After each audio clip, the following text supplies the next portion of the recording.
ఇప్పుడు మీరు చూస్తున్న ప్రాపర్టీ 212 గజాల ఈస్ట్ ఫేస్ లేఅవుట్ ప్లాట్ అండి. Location Vijayawada Edupugallu villas project దగ్గర ఉంటుందండి. ఈ ప్రాపర్టీ అనేది బందర్ రోడ్ మీద నుంచి 300 మీటర్ల డిస్టెన్స్లోనే ఉంటుంది. ఈ ప్రాపర్టీ యొక్క డైమెన్షన్స్ వచ్చి విడ్త్ వచ్చి 37.6 ఫీట్ ఉంటుంది, లెంత్ వచ్చి 51 ఫీట్ ఉంటుంది.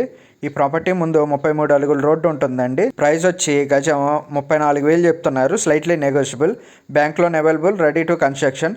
మీకు ఈ ప్రాపర్టీ యొక్క ఫుల్ ఇన్ఫర్మేషన్ కావాలంటే డిస్క్రిప్షన్లో ఉంటుందండి, చూడండి. ఇంట్రెస్ట్ ఉంటే ఈ ప్రాపర్టీని విజిట్ చేయాలనుకుంటే ఈ స్క్రీన్పై కనపడుతున్న నెంబర్కి కాల్ కానీ మెసేజ్ కానీ చేయండి. మీకు ఈ ప్రాపర్టీ నచ్చితే లైక్ చేయండి, షేర్ చేయండి, సబ్స్క్రైబ్ చేయండి.